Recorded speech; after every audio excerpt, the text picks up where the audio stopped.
said I couldn't do it. Look at me now. Look at me now. Headshot. That's it. He said headshot dead. That's it. That's it. MMA homie, UFC 296 preview. Going, in my opinion, is going to be the most exciting fight of the year. And we're here for it. We're here and ready, locked and loaded, man. With the anticipation and the build-up. Let's go. The drama. Let's go, baby. Behind the scenes, front of the scenes, on the side of the scene. It's all there for you, baby. This is it right here. Look at my chops, man. All right, so we're going to get into, so the card is stacked. Leon Edwards versus Colby Covington, number 3 versus the champion. Then in the co-main event is another championship fight, Alexander Pantoja versus Brandon Royval. Then your boy Shavkat versus number 6, Stephen Thompson. Wow. Legend versus up-and-comer. Right before that, you got Tony Ferguson, Paddy Pimblett. Yes. And to start off the main card, Vincent Luque, number 9 versus Ian Machado, Gary. Let's go. Let's get Let's it. Go. So right to start off, Leon Edwards versus Colby Covington. Who do you got? You got a minute. Okay, let's go. This one is close. I really feel like, Colby has earned this fight. So I am not, bro, he's doing his thing, man. I cannot, he has my respect and everything. That's why, but I also think because of that, Leon is not looking past him. I think Leon's going to give him, he's trained, he's going to be conditioned, and I have a prediction. 3rd round, I see Leon using his wrestling and his strength, getting him to the ground, and I see some hammer fist or some ground and pound, and the ref stepping in, and Leon raising his hand again after a tough fight against Colby Covington. The one thing, I didn't realize about Colby Covington is he's been hit so hard, and he was able to maintain his composure and keep the fight going. Yeah. He's been tested in deep waters.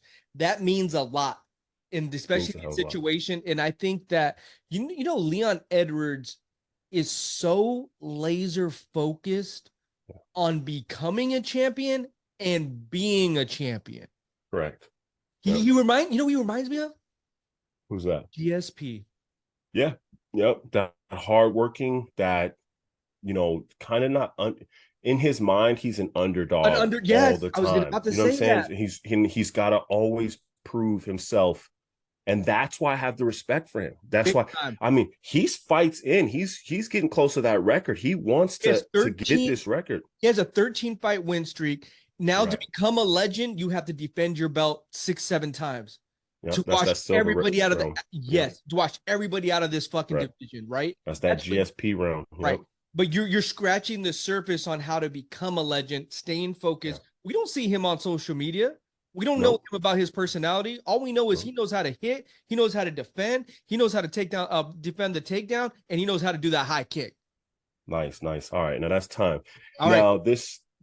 This next Alexander fight, brother, versus Brandon Royval. We got a champion versus number 2 contender. Go. Yes, and it is another 2 guys that are professionals. So you're going to get conditioning. They're going to make weight. They're going to give it all they got. This is a battle of heart. But honestly, Pantoja is he's technical. I believe he submitted Royval in the past. We were talking about that, yeah. I still think that Royval's a different fighter from, a couple of years ago, but I still believe that Alejandro is just on the verge of of continuing this dominance in this flyweight division. So, I got Alejandro winning this one, possibly by decision, but don't be surprised if it's another submission. And he's favored minus 175. So, this is why this card is so exciting. You don't, there's not always a lot of cards that have 2 championship belts on the line. Correct. So we're getting our money's worth here with the UFC and the matchups they put together. And that's why this is going to be one of the most exciting fights. I'm going to go with the upset. Fuck it. I'll go There you Brandon. go. That's what's I'll go up. Brandon. Fuck it. All right. Coming up next, we got the welterweight, number 5 versus number 6. Yep. Undefeated Shavkat versus legend Stephen Thompson. Who do you got? My man, Rachmanov. I'm telling you. Rachmanov's a beast. I've seen the elite ability. I've seen him take punishment and been able to fight through it. I've seen him be able to handle himself. Stephen Thompson is a veteran. He's a legend. He's put on some great fights. Great fights. And I really feel like he's going to be a test. If Shavkat gets biggest over test this, of his career right now. Don't be surprised if Shavkat is going against the winner of this Leon Colby Covington fight. Okay. They're in the same division. I mean, he's minus 520. Shit. They really have heavy favorite. They're setting it up. He moves up a point. He moves up to 4th or so, and he gets his chance. Now, I'm gonna go Stephen Thompson just because I feel like Shavkat hasn't faced this degree of competition yet. Respect. Now, if he goes out and he dominates the way everybody thinks he's gonna do, the whole division just needs to watch the fuck out. You're 18-0, and you're now not only are you in the top 5, like you just said, you're in a number 3 position probably, or they're gonna put you up for that next title fight. Yeah, and I think that's the buildup. I mean, it's a great matchup because Stephen Thompson is a legend, and this is like the entry to get into the club. And it gives them enough time in camp to equal amount of time to recover and set up the fight. Great fight. Number 5 versus number 6 is fucking insane. It's fucking insane. Insane, dude. That could have been the main card on a fight night. Easily, bro. All right, lightweight. The 4th fight on the card is Tony Ferguson versus Paddy Pimblett. Patty. Let's go, Mike. I think this is England. Leon. There's another England fighter. Watch out for him. He's a heavyweight. The dude is bad. He is tough. Excuse me for forgetting his name. And then you got Paddy Pimblett. I think these 3 guys are representing England well and showing that the fighting there is going to be able to compete with the States, and I'm really, really respecting it. I got Paddy finishing Ferguson in the 1st, if not 2nd round. And you know what? You had mentioned the other day that Paddy actually was injured, and that's why he took a year off. Correct. So you were right on that. And when we're talking about it, I'm actually going to go Paddy as well. Tony Ferguson's on a 6-fight losing streak, but it's one of these things when the matchmakers, what they really did was say, okay, Tony, we know you're a beast. You're not going to this isn't going to be a lay down fight for Paddy. Yep. You're going to have to go. Type. Tony Ferguson's a scrapper. Dude, he's going to give you a fighter. Yeah. You're going to have to take it from Tony. Yes. He doesn't want to lose 7 in a row.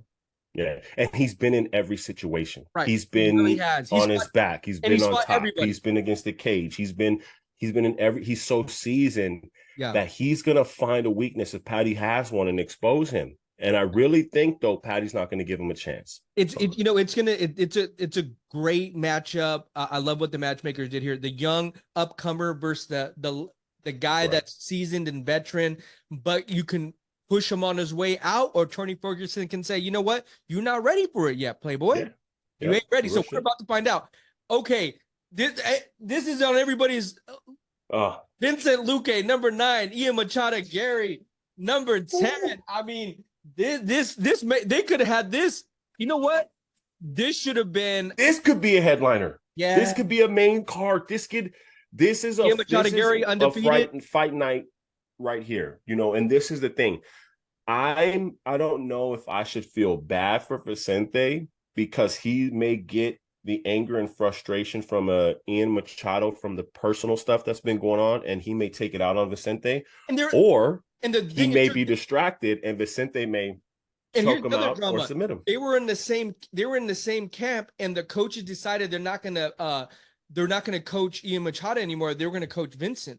Oh, they chose Vincent over Machado. But that's another friends, level, though. They're still friends, so that's why you don't see them really bantering back and forth. But do you think Dana forced this fight? Does Dana decide? Oh, it's Vicente, number 9 versus number 10. It could have been 11 versus 10, or it could have been 8 versus 10. It could have. You know what I mean? It could have. I don't know. Again, I don't know the scheduling. I don't know the timing. But there's always a method to Dana White's madness, and this is why I love this stuff, because it is. These dudes are brilliant. They are putting the best fighters against each other. They're building up drama. And I'm telling you, if Ian Machado can get a hold of this story and use this negative attention to catapult him into superstar status, bro, he could be next level. He's got to win this fight. Like you said, though, he's got to do his job and win this fight, or it's for nothing. You have to.